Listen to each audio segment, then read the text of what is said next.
Olá pessoal, boa noite. Sejam todos bem-vindos a mais um Mídia e Saúde na TV. Este momento especial para compartilharmos as boas informações para a sua qualidade de vida. E no programa de hoje não será diferente. Vamos conversar com a psicóloga Rosimeire Menegatti sobre saúde mental dos idosos. Inclusive esse mês que se intensificam as campanhas acerca da saúde mental de uma forma geral. E estamos aqui com a psicóloga para conversar especificamente como preservar a saúde mental, cuidados, práticas que podem ajudar os idosos a manter esse estado aí. Rose, boa noite, seja bem-vinda ao Mídia e Saúde na TV. Prazer recebê-la aqui.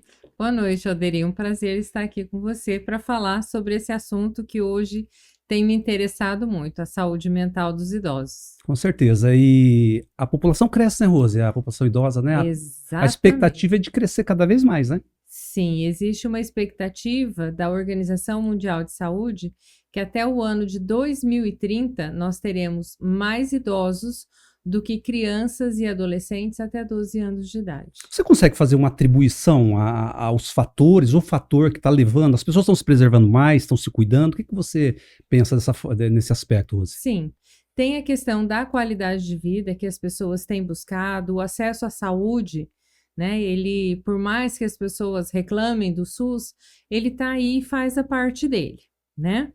E, por outro lado, tem os casais que não querem mais ter filhos, ou no máximo tem um, né? Quando você vê casais com mais filhos, é porque fizeram uma fertilização ou um tratamento de estimulação de ovulação, e aí, então, vieram 2, 3 de uma vez, né?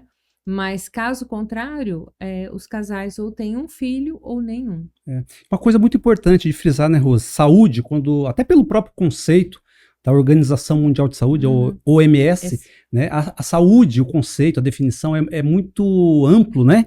E, evidentemente, a parte fisiológica, né, mas a mente, as emoções bem gerenciadas, bem cuidadas, tem toda a contribuição, toda a influência na saúde num contexto geral, né? Com certeza. Há muitos anos, já desde o início dos anos 2000, a Organização Mundial de Saúde, ela preconiza que o ser humano, o homem, né, é um ser biopsicossocial e espiritual. É um conjunto, né? É um conjunto de tudo. Então, tudo precisa estar bem, tudo precisa andar bem para você ter uma boa saúde. Uhum. Agora, não vou te colocar em saia justa, de maneira alguma vou perguntar qual que é a sua definição de saúde, não é isso? Mas qual que é a sua opinião acerca da saúde? O que você considera uma pessoa emocionalmente saudável? Uma pessoa emocionalmente saudável é uma pessoa que procura estabelecer boas relações sociais, seja dentro da família, no âmbito familiar, no âmbito profissional e de amigos de uma maneira geral. E nessa inter-relação, nessa boa inter-relação, aí então está incluso, né, a questão do lazer, do trabalho, da família, da prática de um esporte e também da questão da religiosidade, da espiritualidade. É verdade. Né? Na realidade, não precisa ter uma religião, mas precisa ser uma pessoa espiritualizada. Você está falando uma coisa que eu gosto muito de conversar, esse assunto.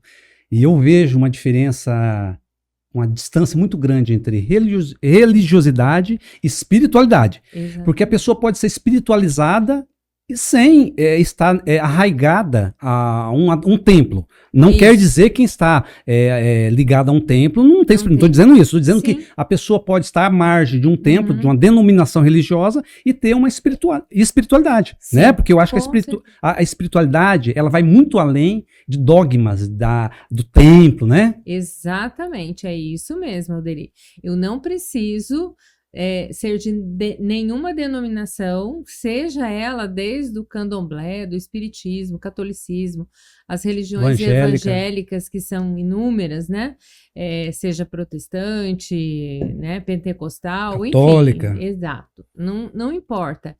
Ela pode não ir em nenhuma dessas religiões, mas ela ser uma pessoa espiritualizada, uma pessoa que procura esse bem-estar com a natureza, esse bem-estar com os outros, esse bem-estar consigo mesmo, né? Porque se eu sou uma pessoa que contempla a natureza, eu sou uma pessoa espiritualizada. É verdade. E aí, Rose, ela promove o bem para ela e para as pessoas também. Tem até uma frase que diz: quem é feliz quer a felicidade dos outros, né? O contrário também é verdadeiro. Muitas pessoas são infelizes e elas querem transferir isso para as pessoas, né? Exato. Então eu acho que, na verdade, isso que você falou, eu acho que a base, a espinha dorsal da espiritualidade é o amor, é o bem. Exatamente. Consigo próprio, se cuidar, de desenvolver hábitos saudáveis, né? Isso. E das pessoas também, querer o bem das pessoas e, quando puder, promover esse bem também, né?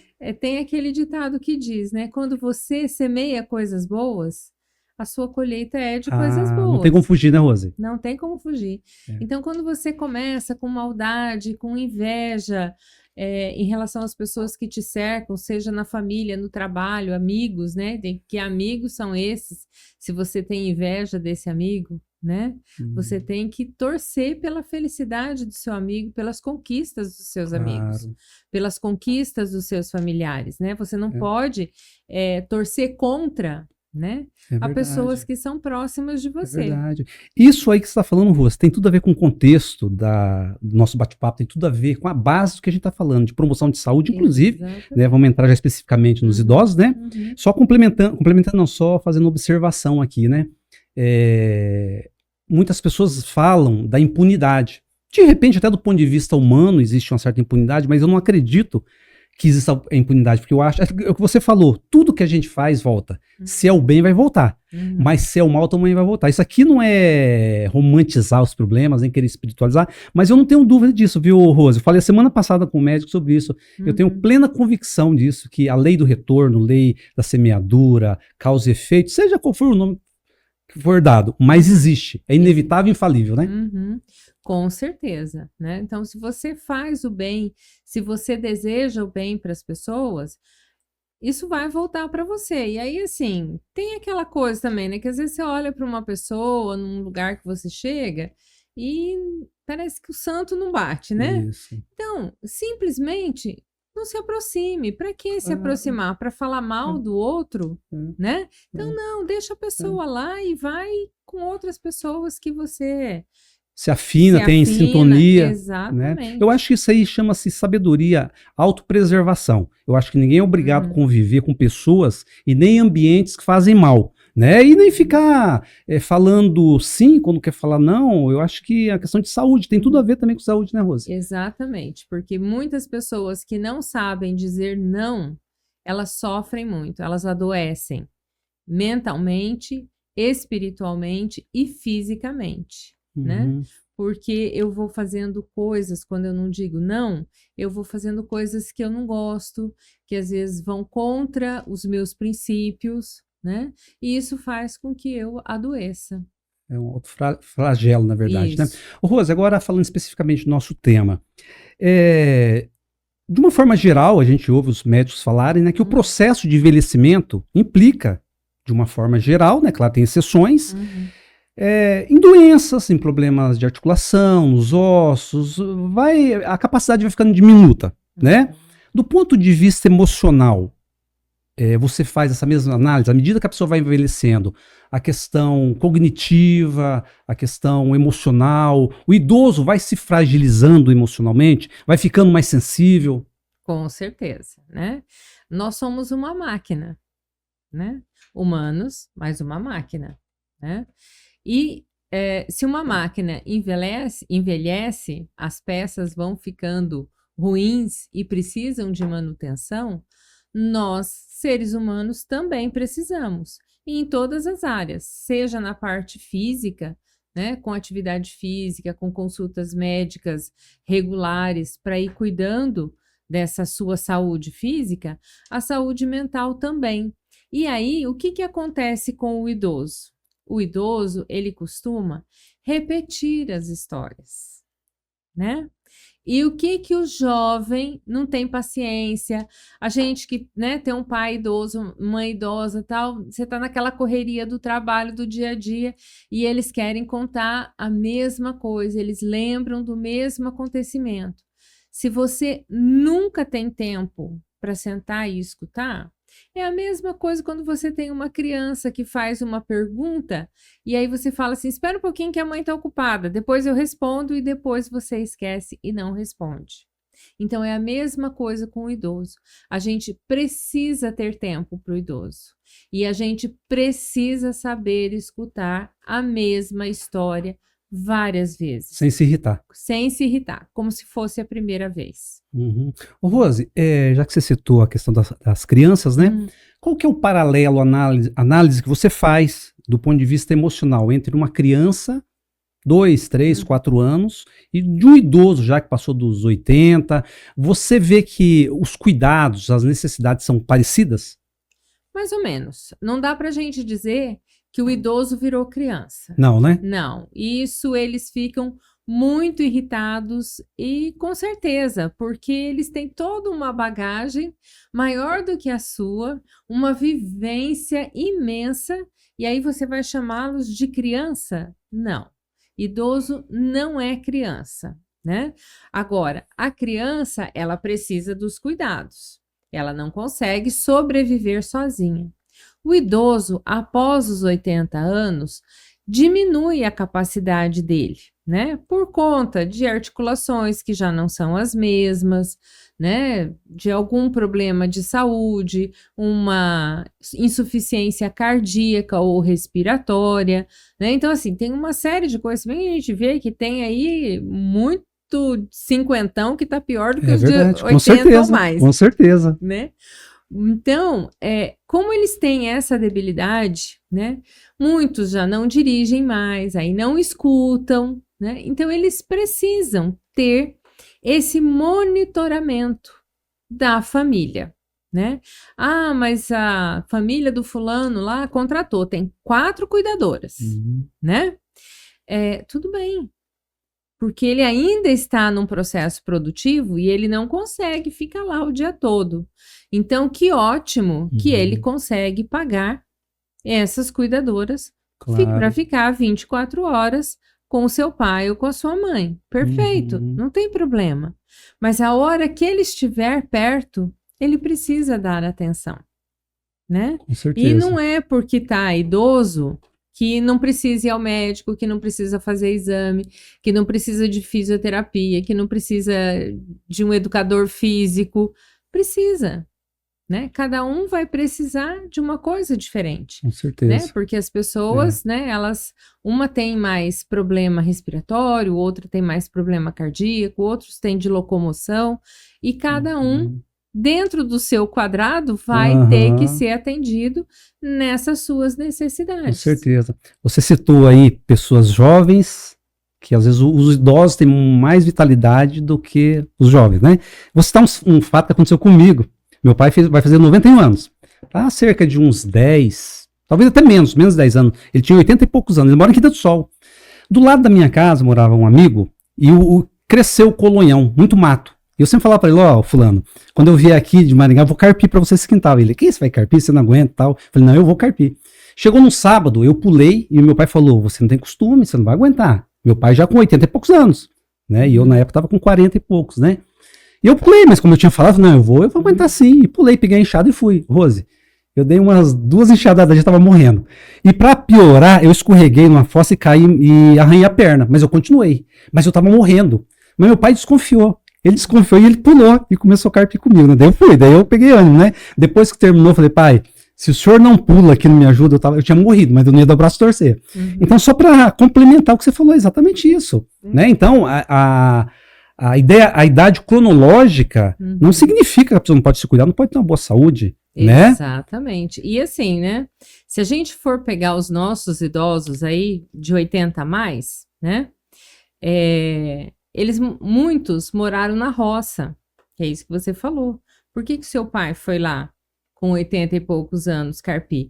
Porque ele trabalhou na roça, porque ele sabia como era esse trabalho, né? Então era assim, corria atrás do frango para matar o frango, limpar o frango, para daí fazer o almoço. E a comida era feita no fogão a lenha, que tinha que alguém rachar essa lenha para acender esse fogo, para cuidar para esse fogo se manter, para poder fazer a comida. Se exercitava. Então, todo mundo se exercitava. né? Aí, assim, tinha crianças, tudo bem, que trabalhar na roça, um trabalho pesado, não é certo, né? Mas a gente comparar com as crianças de hoje em dia, né? Que responsabilidade essas crianças têm? Ninguém quer catar um sapato e pôr no lugar, catar brinquedo, Lavar uma louça. arrumar a cama, lavar o prato que comeu, não é nem lavar toda a louça, Eu sei bem disso. né? É tirar o copo que levou para tomar água e o potinho da pipoca ou do refrigerante, o que seja ali, que estava assistindo uma série, um filme, levar e lavar. É só um potinho e um copo. Mas eles não conseguem fazer isso. Mas eles não conseguem por quê? Porque os pais, por sentirem culpa de estar trabalhando muito, então, ai, tadinho, não vou deixar fazer, né? E aí vai lá e corre atrás e faz tudo e passa e fica catando tudo que eles deixaram pelo caminho. E aí eles não criam responsabilidade. A gente chega na juventude hoje que a gente tem, nem trabalha, nem estuda, infantilizado. E tem muitos adultos infantilizados por conta de uma criação permissiva, né, que não teve regras, limites e por aí vai, né? Exatamente. Ô Rose, eu quero te parabenizar pela iniciativa que você teve, já acompanhei você há muito tempo, e de fazer esse trabalho com idosos. Eu até queria que você falasse especificamente o que te levou a se dedicar, embora se atenda a outros públicos também, mas você está bem focada em atender os idosos, preocupado com a saúde mental. Queria que você falasse um pouquinho quais foram as motivações, por que você pensou nesse acolhimento, né? Porque a gente vê, sem ter ser crítica às pessoas, não é isso, mas às vezes muitas pessoas trabalham com base em modismo, né? E às vezes ficam parcela, público ali precisando. E eu achei interessante como você, quando você comentou comigo, eu achei muito bacana a tua iniciativa de, que eu saiba, que em Maringá estou há 30 e poucos anos, na saúde só há 30 anos trabalhando, que eu saiba, você é a primeira, né? Não sei. Mas enfim, parabéns e fala um pouquinho dessa tua atividade aí. Então, na realidade, Alderi, começou antes da pandemia, que eu fui vendo os meus pais completando 80 anos e eles precisando de ajuda para ir numa consulta médica, para ir fazer um exame, né? Coisas que eles não me pediam, porque antes cada um ia ao médico sozinho e se precisasse de um acompanhante no exame, ou a minha mãe ia acompanhando meu pai, ou meu pai ia acompanhando a minha mãe, né? Mas chegou num ponto que eles já não conseguiam mais um acompanhar o outro, porque não tinha agilidade, porque não tinha mobilidade. Então, eu sempre me disponibilizei a levá-los para fazer exames, para consultas e tudo mais, né? E aí eu fui vendo e falei, nossa, mas não é só eles, né? Tem os pais dos meus amigos, tá todo mundo envelhecendo, o meu sogro e minha sogra, apesar de não morarem aqui, mas também, né, estão envelhecendo, né? Graças a Deus todos tinham, assim, uma boa saúde nessa época, né? Mas aí eu falei, vou tentar pensar em alguma coisa. Uma colega psicóloga levantou também essa possibilidade. A gente podia criar um grupo para encontrar esses idosos e não sei o quê. Eu faço um trabalho voluntário numa paróquia aqui em Maringá, né? E aí ela também fazia, e a gente começou a pensar sobre isso. Começamos a desenvolver o projeto em 2019 para colocar em prática em 2020, quando veio a pandemia, né? E aí, então, a gente parou o projeto. Ela precisou ir embora para Goiás para cuidar da mãe, porque ela já estava aposentada e as irmãs trabalhando ainda. Então, ela foi para cuidar. Ela falou, não, eu vou e cuido da mãe. E os meus pais foram para minha casa. E aí eu fui morar com você? Morar comigo, porque eu não podia deixá-los, né? Até eu estava comentando outro dia com uma pessoa que o meu pai um dia ele gostava de lavar louça e ele estava lavando a louça e resmungando que ele queria sair, que ele queria caminhar, que não sei o quê. Eu falava, não, mas o senhor quer ir caminhar? Eu saio com o senhor para caminhar.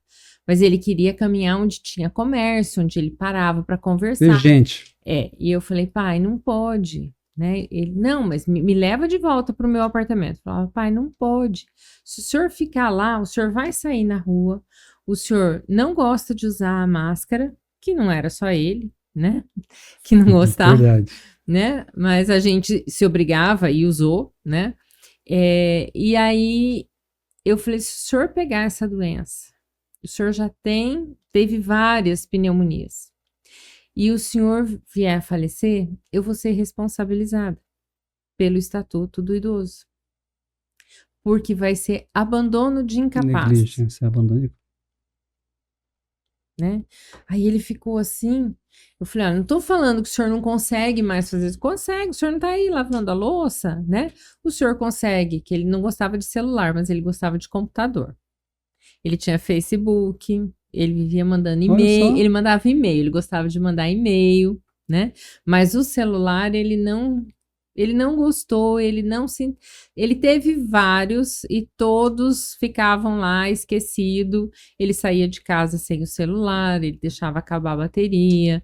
Então era uma coisa assim que no fim nós falamos, ó, melhor não ter. A minha mãe já se adaptou ao celular, né? E já não o notebook, o computador, ela não se interessou muito. Então a gente via que ele tinha uma atividade. Ele gostava, ele conversava, ele pesquisava, ele procurava pessoas que trabalharam com ele no banco para conversar e tal, e não sei o quê. E eu falei assim, não é que o senhor não tenha capacidade. Capacidade, inteligência, o senhor tem. Só que, na sua idade, o senhor precisa de supervisão para o que o senhor vai fazer, principalmente fora de casa, mesmo porque com 69 anos de idade ele foi atropelado em cima da calçada, na Tiradentes, e quebrou o húmero no braço esquerdo. E aí, acho que foi uns 10 anos depois, ele caiu na calçada do quarteirão que ele morava, e aí ele sabia que ele não podia apoiar a mão esquerda no chão, ele foi com a mão direita e quebrou o outro lado. Ai, meu Deus. Né? Então ele tinha prótese nos 2 braços, né? E a primeira, como só foi colocada, tentaram fazer uma cirurgia meio rápido, não sei o quê, e daí não deu certo, e daí 1 ano depois teve que colocar a prótese, então daí não ficou muito boa a cirurgia. O outro, como o médico que a gente levou, falou, não, tem que ser a prótese de cara, não pode, ainda mais braço direito, né? E aí foi e colocou a prótese no braço direito também. Então, ele tinha uma certa limitação. Não escutava bem, eu levei no otorrino, fez a avaliação com a fono, ele não queria usar o aparelho. Eu perguntei para ele e ele falou que não ia usar. Então, não adiantava nada comprar o aparelho. Então, não escuta direito. Não tem agilidade. Como é que vai sair para andar na rua sozinho? E ainda mais com esse vírus circulando, né? Então eu falei, o senhor esquece. Então, onde precisar sair, quiser sair, eu chamava. Quer ir então ali no bosque? Porque eu moro perto do Bosque 2. Quer ir ali no bosque pra gente caminhar? Ah, não. Quer ir vamos andar aqui por perto, então, não sei o quê. Ah, não. Mas por quê? Porque ele queria ir na lotérica, ele queria passar, ele conhecia todas as imobiliárias, todos os funcionários, ele tomava cafezinho de manhã em uma, à tarde na outra, e assim ele ia, conhecia as farmácias e tudo ele fazia por ali. Era, né? O meio dele, né? Era o meio dele. Todo mundo conhecia, né? E aí eu falei, pai, não posso deixar mais. Não posso. Infelizmente, eu sei que é difícil para o senhor, mas não posso. E aí, nisso, eu fui buscando estudar e ler sobre o envelhecimento. E daí eu fui vendo as pesquisas da Organização Mundial de Saúde e tal, e coisa, até que em 2023 o meu pai faleceu. Aí 1 ano e 3 meses depois, em 2024, a minha mãe faleceu. E aí eu falei, bom, então agora, né, porque quando ele faleceu, aí eu ficava com ela à noite, né? Falei, e agora? O que eu vou fazer à noite? Porque meu marido tem alguns compromissos à noite, o que eu vou fazer? Aí eu falei, então vou estudar, né? Aí entrei para fazer uma pós em avaliação neuropsicológica, porque o Conselho de Psicologia está exigindo que tenha a pós, né? Apesar de eu já trabalhar há mais de 30 anos com avaliação. Sim. Mas, enfim, eles estão pedindo, né? Eu falei, então vamos regularizar e vamos fazer. E daí estou fazendo uma de gerontologia e saúde, e saúde mental, né? Que é a saúde mental do idoso.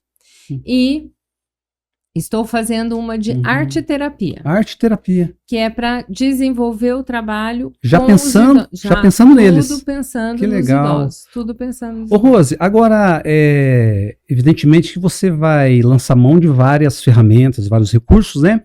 Mas o que você pensa? Você já efetivamente já está atendendo, né? Sim. Os idosos, né? Sim. E o que você pensa? O que você propõe para esses idosos? O que você pensa em dificuldades, limitações do ponto de vista emocional? Porque você tem que estar preparada já também para receber essa demanda aí nessa classe idosa, né? Em todos os sentidos, né? Então, o que você pensa em termos de limitações e dificuldades que você vai se deparar ou está se deparando e o que você propõe em termos de recurso de tratamento para essas pessoas? Então, na realidade, eu proponho fazer uma avaliação neuropsicológica, que são 6 sessões, onde eu faço uma anamnese, uma entrevista na primeira sessão, para coletar vários dados, tanto da história de vida da pessoa, quanto da saúde mesmo, de saber de medicação, de doenças que já teve. Aí eu faço 4 sessões que são aplicações de testes psicológicos, né? Vários testes de memória, né? Então, memória de reconhecimento, memória auditiva, memória de curto prazo, atenção, e daí atenção também, atenção concentrada, atenção dividida, atenção alternada, atenção geral. Faço um teste de inteligência, né, para ver depois até quanto eu posso exigir desse idoso, né?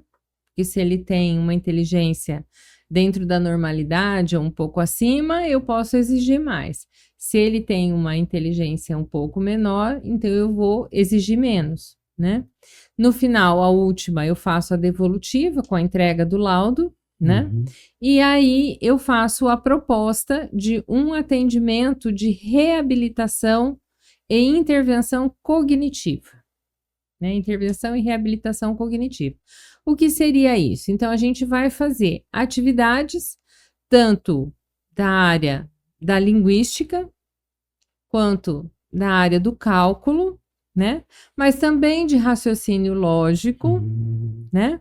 De habilidades manuais. E aí, no meio dessas atividades que eu imprimo e faço com eles, tem jogos também que a gente pode utilizar, né?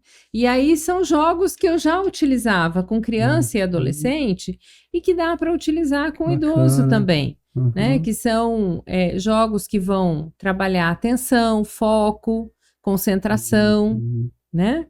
E aí isso a gente vai conseguindo melhorar a atenção, a memória e o foco deles. Então, esse teste vai ser um norteador para você. Com base no resultado, você vai estabelecer um tipo de tratamento, de trabalho com as pessoas. Igual quando você vai ao médico, ele não te dá um diagnóstico, mesmo porque eu não vou dar o diagnóstico, tá? Claro. Se tiver que fechar um diagnóstico, a pessoa vai ter que levar esse meu laudo para um médico ou neurologista ou para, um geriatra, no caso do idoso. Tá. Eu aconselho levar no geriatra, né? E aí já tem 2 geriatras que eu tenho parceria, né? E que elas encaminham para mim e eu encaminho para elas, né? Ô, Rose, e você já tem, assim, já está atendendo, né? Homens, mulheres, né? Isso, claro, né? Estou atendendo homens, mulheres ou encaminhados pelas geriatras, né? Ou então, como eu falei para você, eu faço um trabalho voluntário numa paróquia. E o ano passado porque eu fiz um curso de psicopedagogia do idoso com um rapaz do estado de São Paulo. E aí ele falou no curso, ele falou, olha, eu faço um evento que vocês podem copiar e fazer igual. Que é uma palestra onde vai falar sobre o envelhecimento e tal, não sei o quê. E daí dessa palestra vocês conseguem, às vezes, montar um grupo com idosos. E aí eu fiz a palestra na paróquia. E a palestra chama Café com Memória. Café com Memória. Bem né? sugestivo, né? Bem sugestivo. Então, a gente fez a fala, eu e uma das médicas geriatra, né? Cada uma falou dentro da sua parte, né? E depois a gente teve um café, onde a gente conversou, Legal. né? Bateu papo e tal. Dessas pessoas, algumas se interessaram.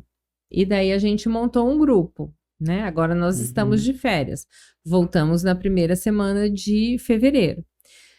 Primeiro eu fiz um rastreio cognitivo, porque fazer toda a avaliação com elas, daí seria inviável, porque assim, elas pagam um valor que é simbólico, né?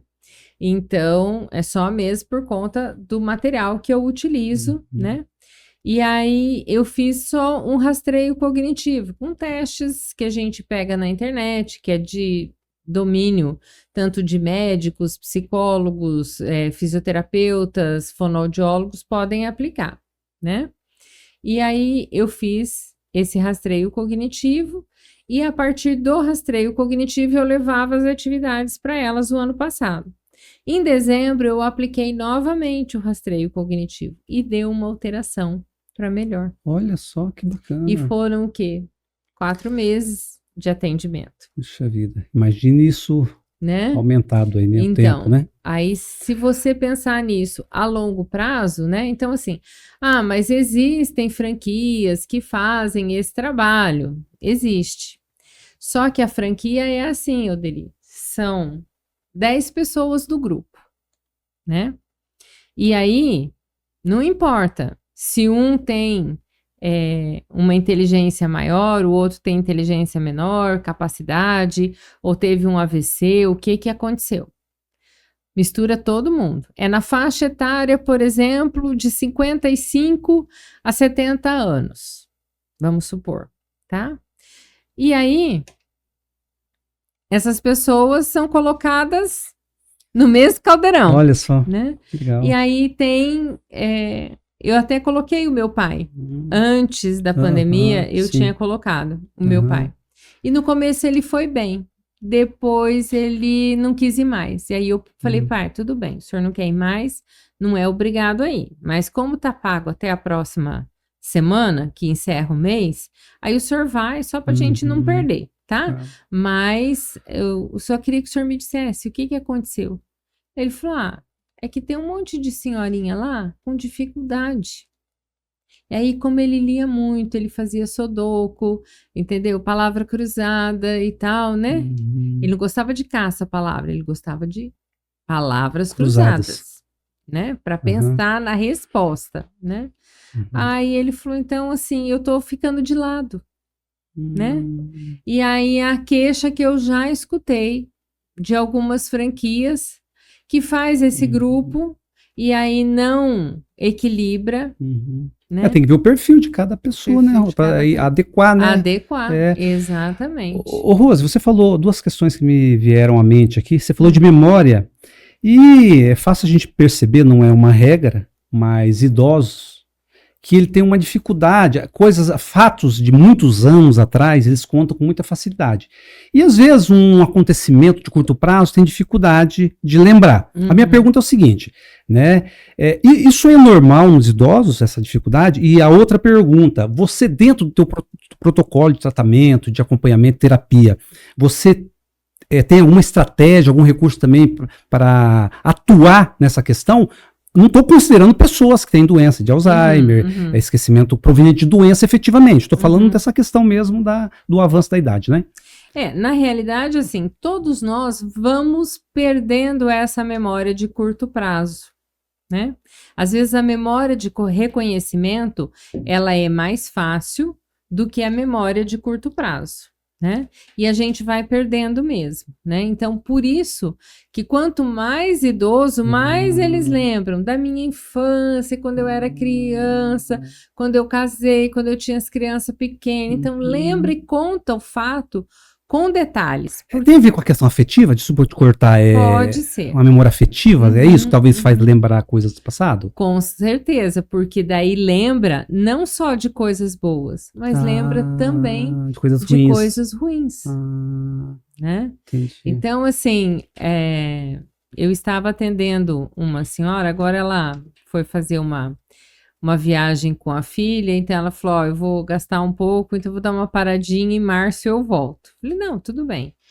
E ela me contou de uma situação entre ela e o noivo, o marido, né, no início do casamento, que foi muito traumatizante. E aquilo ela não tinha contado para ninguém nunca na vida. Guardou com ela. Guardou com ela, né? Porque acabou se separando dessa pessoa, né? E acabou guardando aquilo para ela. Então, veja, uma pessoa de 80 e poucos anos, quantos anos de sofrimento com aquilo guardado. Então, isso vai interferindo em outras áreas, né? E é uma pessoa que fez faculdade, que foi professora, dava aula mais de um período, toca órgão. Eu Nível falei, cultural. né? Entendeu? Então, eu falei assim, até a filha mora na Inglaterra e ela está passando uma temporada lá. E nós estávamos fazendo o atendimento online, mas agora em março ela vem para cá. Eu falei, olha, o dia que a senhora chegar, nós vamos marcar um atendimento na sua casa, que eu quero ir escutar a senhora tocar órgão, porque ela tem 80 e poucos anos e toca desde os 15, né? Isso. Então, é uma pessoa, e ela tá sentindo muita falta disso lá. Então, veja, a gente não pode privar, porque eu privava meu pai de sair na rua. Mas ele tinha o computador dele, ele assistia os programas que ele queria, assistia aquele jogo de futebol lá, que ele não torce pro time, mas ele assistia repetido 2, 3, 5 vezes, daí minha mãe ficava brava, de novo vendo esse jogo, você já assistiu, sabe o resultado, né? Mas era uma coisa que ele gostava, né? Claro. Aí ele falava assim pra ela, você fica vendo aí coisa de cozinha e reforma de casa, você não vai reformar a casa. Pois é. Né? Então, cada um tem que identificar o que faz bem, né, Rose? Exatamente. Às vezes uma coisa simples dessa, né? Ô, Rose, eu conversei com você antes desse nosso bate-papo aqui, né? E eu percebi uma coisa muito bacana dentro desse contexto aí de recursos, né? De acompanhar essas pessoas, porque parece também que à medida que o idoso vai avançando na idade, parece que ele vai ficando meio desmotivado, apático. Não são todos, mas uns mais, outros menos, né? Vai ficando apático, meio desanimado. E o estímulo, a motivação é importante para todas as pessoas, né? E pelo que eu percebo dentro desses recursos, parece que assim, não é aquela coisa monótona, são várias linhas que você vai, várias alternativas que você vai oferecer para a pessoa, né? Não é simplesmente sentar ali, não que fazer terapia seja chato, não é isso, né? Mas não é simplesmente sentar, contar, ouvir, né? Tem várias possibilidades, atividades, porque né? Enquanto vai fazendo atividade, a gente vai conversando, né? Então, às vezes, a atividade é uma atividade de pintura, né? Lembra aqueles livros que estavam na moda há pouco tempo atrás, que todo mundo queria pintar, né? Era livro de mandala, era livro de flores, né? Enfim, então a gente pode dar um trabalho, né? Vamos pintar hoje? Então a pessoa começa a pintar e você fica ali conversando. Verdade. E aí, você falou da arte terapia, eu achei muito bacana, porque existem várias formas da gente expressar o que a gente está sentindo. Exatamente. Verbalmente, falando, cantando, dançando. A arte, eu acredito que um desenho, a letra da pessoa, é uma representatividade do sentimento, da emoção também, não é? Com certeza. Teve um dia que eu levei uma música para elas. Eu levei aquela música do Oswaldo Montenegro, A Lista. Faça uma lista de grandes amigos, né? Sim. E aí elas foram, nossa, tem um monte de amigo que eu não encontro mais. E tal, e não sei. Então, fez pensar sobre. Olha só. Né? E de falar, nossa, podia ligar para ver como é que essa pessoa está. Né? Será que tá bem? Será que não tá? Então, aquele exercício, né, despertou nas pessoas de tentar buscar alguém que fazia tempo que não conversava. Ô, Rose, eu já te conheço há um bom tempo e eu tinha certeza absoluta que o nosso papo ia render, ia ser muito gostoso, ia ser produtivo, eu não tinha dúvida disso. Eu só não achava que ia passar tão rápido, né, Chiquinho, lá, 40 minutos já, né? Então eu queria que você ficasse à vontade, você quisesse falar diretamente com as pessoas que estão nos assistindo, tá? Qual é a mensagem que você quer deixar por conta desse seu trabalho fantástico que está fazendo, tá? E já fica aqui o meu convite, porque realmente vai ficar muito aquém. Não porque você não conseguiu transmitir, mas pelo tempo. Tem muita coisa, muitas questões que eu queria debater com você, conversar. Então já fica aqui de antemão o convite, tá? Para você vir, para a gente dar continuidade, porque, olha, eu tinha certeza que ia ser muito bom, mas não imaginava que ia passar tão rápido, tá? Então agora você fique à vontade, tá, Rose? E, enfim.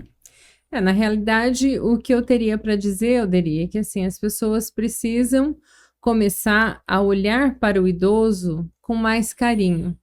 Mais carinho. Com mais paciência e com mais dedicação, né? Porque o idoso, ele precisa disso, ele já dedicou uma vida inteira para cuidar dos seus filhos, para muitas vezes ajudar a educar os netos, né? E aí depois, ninguém tem paciência, carinho, ninguém tem um tempinho para ir lá e escutar aquilo, né? Como? O que aquela pessoa tem para falar, né? Então, assim, ter paciência, dedicação, que é tudo que o idoso precisa, né? E ter paciência de escutá-lo, né? Então, já contei aquela história para você? Não sei, acho que não. Pode contar. E pede para contar de novo. Mesmo que já tenha contado várias vezes. Mesmo que já tenha contado várias vezes. Porque eles precisam disso, que é o que você falou. O que eles lembram é de uma memória mais antiga, que é uma memória afetiva. Por quê? Porque agora, do recente, a afetividade, a memória afetiva está ficando para trás, né? Então, às vezes, são pessoas que falam assim, vai lá na casa daqueles velhos chato, chega lá, não tem nada para fazer. Vai repetir as mesmas histórias. Vai repetir as mesmas histórias, quer ver o mesmo programa sempre na televisão, né? Então, assim, ter paciência. Eu acho que esse é o caminho, né? Ter essa dedicação e essa paciência, essa escuta com o idoso, que é o que ele precisa. E, diretamente, só para a gente encerrar mesmo, e para o idoso, já que você vai acompanhar os idosos, está acompanhando os idosos, o que você diria para essa classe aí que está em casa e que já percorreu um grande caminho, já deixou tantos exemplos e que também precisa de um suporte? O que você diria para eles? Então, na realidade, assim, né, não ter o preconceito com a terapia, né? Porque terapia não é para louco, né? Terapia é para quem quer se entender, se desenvolver, né? E a terapia, você vai ter uma pessoa que vai te escutar, não vai te julgar, né? Não tem julgamento na terapia, né? Não tem julgamento, né? O que a gente faz é apontar caminhos. E quem vai escolher o caminho a seguir é a pessoa. E é assim que a gente faz com o idoso também. Porque ele merece o nosso respeito. Tá certo. Rose, muito obrigado. Foi muito bom conversar com você, tá? E grava aí, tá? Quero que você venha rápido pra gente dar continuidade nesse assunto. Tá certo. Tá bom? Grande abraço pra você, boa noite, até a próxima. Obrigada, boa noite pra você também. Pessoal, Mídia e Saúde na TV está terminando por aqui, mas nos encontramos na próxima quarta-feira. Não deixem de acessar nossas redes sociais e se inscrever no canal Mídia e Saúde na TV. Um forte abraço e até quarta.